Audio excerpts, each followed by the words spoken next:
Hello friends and welcome to my biology classes. This is the fifth and the last video on the chapter Human Health and Disease for class 12. And the topic of this video is about drug addiction and withdrawal syndrome. The learning objectives of this video are at the end of this video, students will be able to name the source of the different drugs, the classes of drugs, the effect on human body, their therapeutic use, effect of alcohol and tobacco on human body, drug abuse and addiction, their meaning, reasons of drug addiction in adolescents, effects of drug addiction, prevention and control of drug addiction, withdrawal syndrome, and importance of family and friend support along with medical guidance to do away with addiction. Let's talk about the classes of drugs. Opioids, the first class of drugs. It is made from the latex of the plant Papaver somniferum. In market, it is available as smack, morphine, heroin. It interacts with the receptors present in the central nervous system and the gastrointestinal tract. It is used or taken by snorting, that is smelling, and injection. It is the depressant and slows down body function. So it is used for treating people who are suffering from insomnia, and morphine is a common drug used as a sedative and a painkiller. This is the structure of opioid. The next class of drug, cannabinoids. Extracted from the plant Cannabis sativa, bhang, which we call in Hindi, and the leaves and the inflorescence are used for making hashish, charas, marijuana, ganja. These are the commercial names of the class of drug cannabinoids. They are taken orally or by inhalation, and they interact with receptors present in the brain. They affect the cardiovascular system of our body. This is the structure of cannabinoids. Cocaine, prepared from the leaves and seeds of Erythroxylum coca, commonly called coke or crack, taken by snorting, interacts with receptors in the central nervous system. It produces a sense of euphoria, happiness, and also increased energy. So this is used for treating patients who are suffering from depression. Excessive use may also cause hallucinations. This is the structure of cocaine. The other drugs that are commonly used are barbiturates, amphetamine, benzodiazepines, lysergic acid diethylamide, which is extracted from the fungus Claviceps purpurea, Atropa belladonna, Dhatura stramonium, and the list is long. But to tell you, these are all used for treatment of patients suffering from various medical problems like mental illness, depression, insomnia. Morphine, as I have said earlier, is commonly used as painkillers after surgery and sedatives after surgery. So that is why they are called drugs. But what is drug abuse? We will talk about it later. Tobacco, a very commonly used form of addiction. The leaves are used, and the leaves are used in cigarettes or as chewing tobacco. Whatever it is, they interact with adrenal glands and increase the secretion of adrenaline.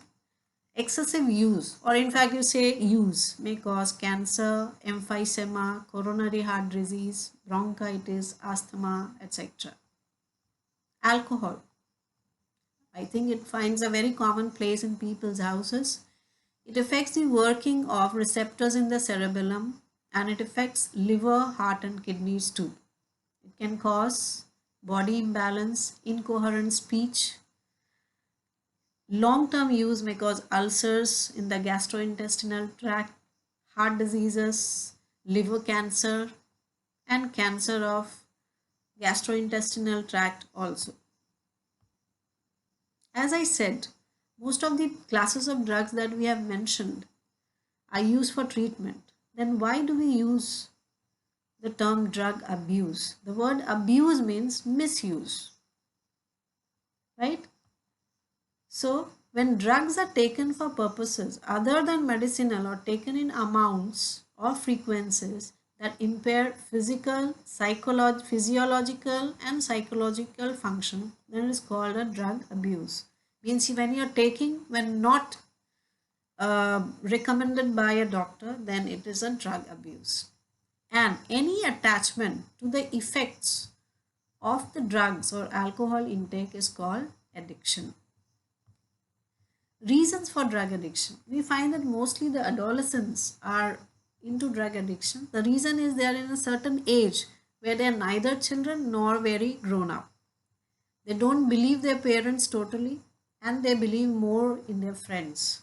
So the major reasons are curiosity, need for adventure, excitement, experiment.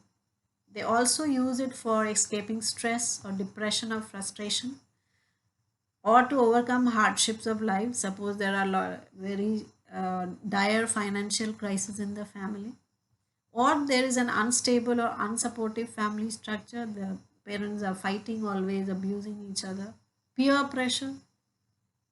Peer may have a pressure, you're not taking drugs, you're so unsmart. Social pressure. So because of these reasons, the adolescents may go for drug addiction. Effects.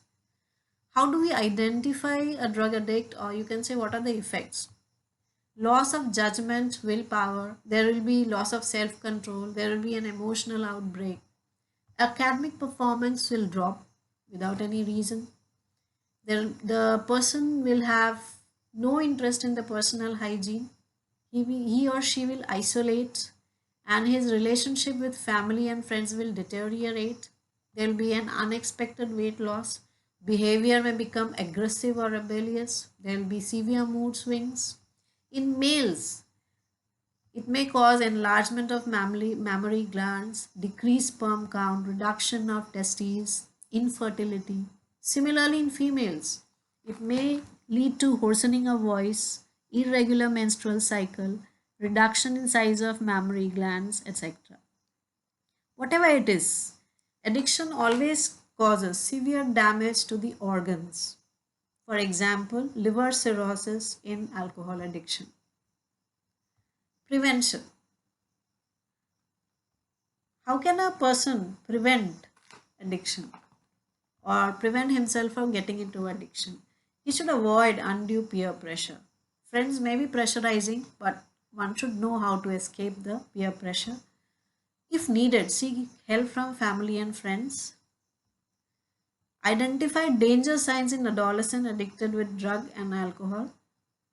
Education and counseling is one very good way of preventing and controlling drug addiction. Nowadays, most of the schools have counselors which can help students out of drug addiction. And if a person is a drug addict, he can go for professional and medical help also. So when a drug addict goes for professional or medical help, his doses of drugs will be stopped. That will lead to withdrawal syndrome. So the unpleasant manner in which a body reacts if regular dose of drugs or alcohol is abruptly discontinued is called withdrawal syndrome. Headache, nausea, anxiety, sweating, insomnia means sleeplessness, decreased appetite, aggressiveness, mood swings, suicidal tendencies. These are all some of the withdrawal symptoms. But it can be used successfully managed with medication assisted treatment. So we should not be disheartened. If a person is drug addict, he needs help, he needs support of the family and the friend. Thank you.